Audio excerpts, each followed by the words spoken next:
Hey guys, Grandma Zoo here. I wanted to give you a little quick walk around the food forest after we've had a lot of rain. I want you to know I got the cart before the horse, as usual.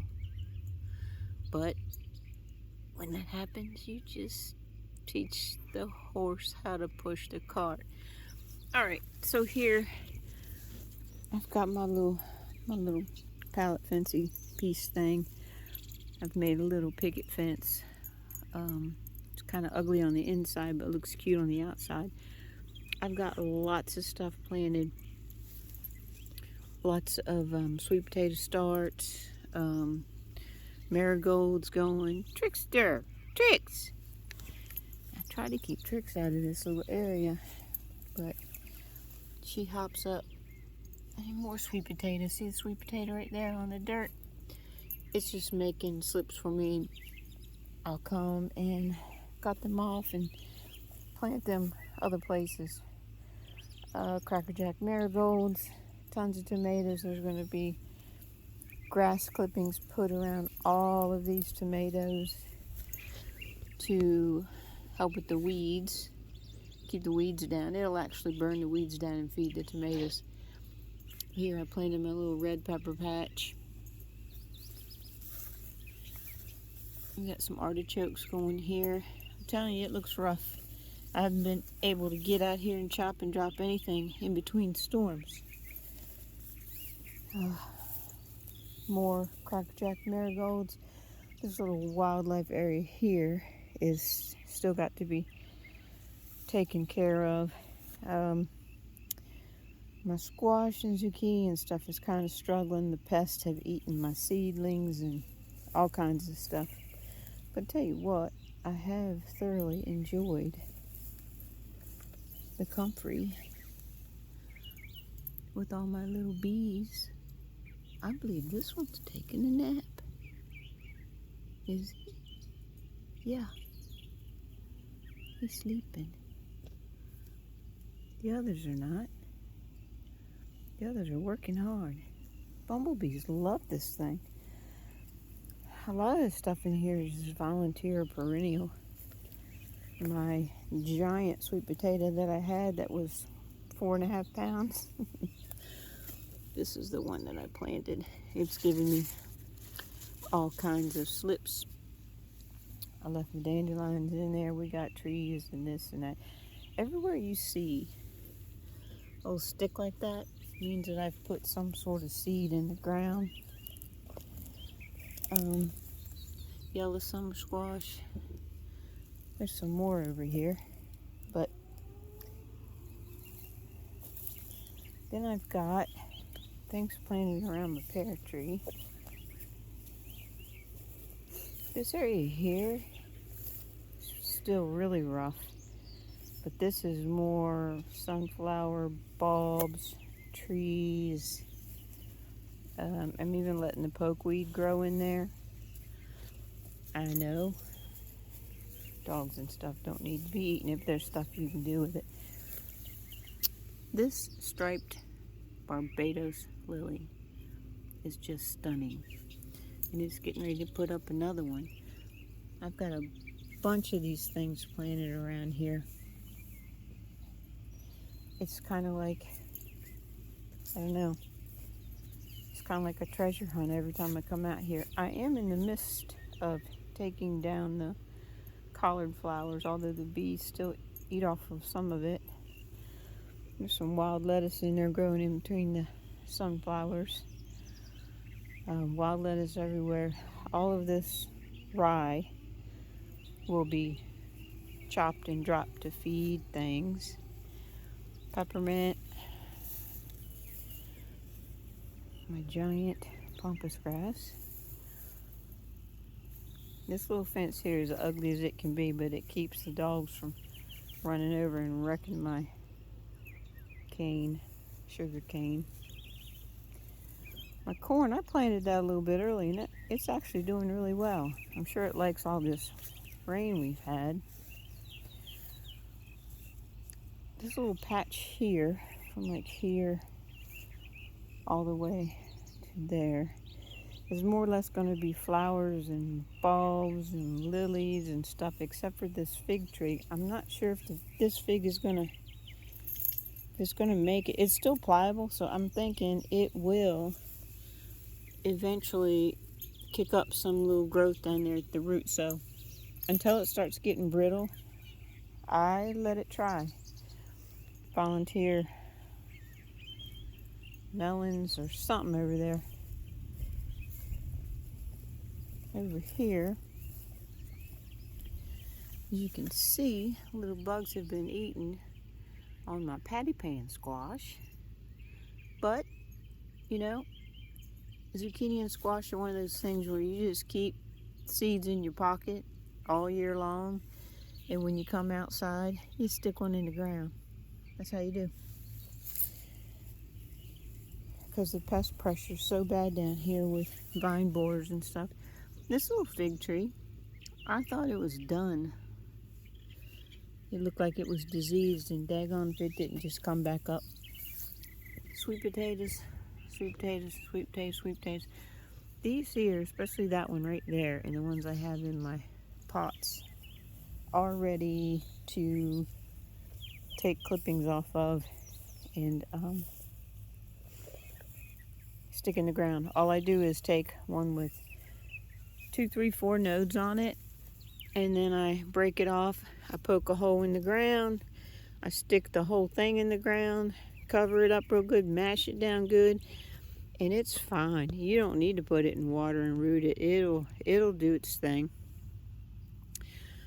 This year I decided to do put a bunch of tomatoes in here and see what they do. I'm probably gonna let these go the wild way and see what they do. Fig tree. My glorious fig tree. It's looking great in some spots. I don't know, it's kind of early, but I've got one side that's really slow. It's kicking out a lot of stuff at the bottom. See the little figs? We got figs coming out. But this whole side of the tree, for some reason, has been incredibly slow putting out leaves. I don't know why. I'm gonna let it go, see what it does, and then reevaluate later.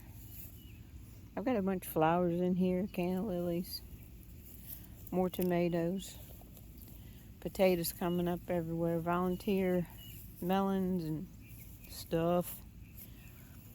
That's tomatillo over there, volunteer. Potatoes, potatoes, potatoes, potatoes. One Egyptian walking onion that got left behind. Another potato. I have so many volunteers. Here's an example of when you think you've stuck a fig stick in the ground and it's not going to do anything. Down there at the bottom, there's your fig tree. So be patient with them. I have elderberry all the way up to here, but basically from here all the way down this line is elderberry, besides this volunteer melon and sunflowers and stuff. And these elderberry smell so good. These are the elderberry flowers.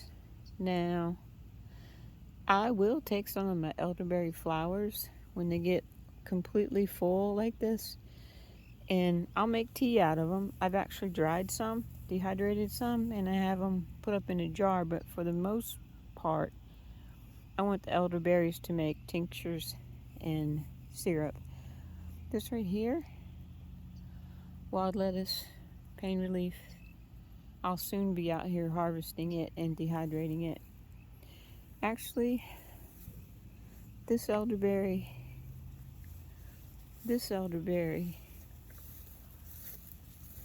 and this little elderberry that I accidentally mowed over with a lawnmower are my 3 originals.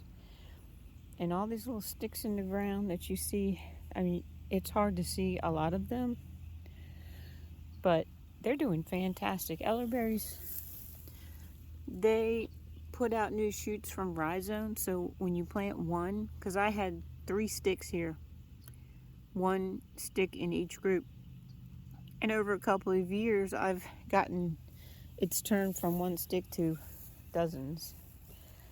This little fence area is more or less a wildlife fence area. I have all kinds of things growing here. Goldenrod. I purposely planted goldenrod here 1 year. I threw handfuls of sunflowers out here 1 year. And this right here, believe it or not, is what they call blue mist. It likes to grow with goldenrod. And they have the prettiest, they call it blue mist, but it should be called purple mist in my eyes because the flowers are purple. My little section here that had plants and stuff in it years ago is now a nursery for my little apple stick that I stuck in the ground, and it grew. I didn't do anything, stuck it in the ground. Well, I spit on the end of the stick after I scratched it and stuck it in the ground in the winter. All these are more baby elderberries. These are Adam's variety. I do have 2 other varieties. There's a sunflower in the middle of everything. This right here is collecting debris and stuff to make soil for me for later.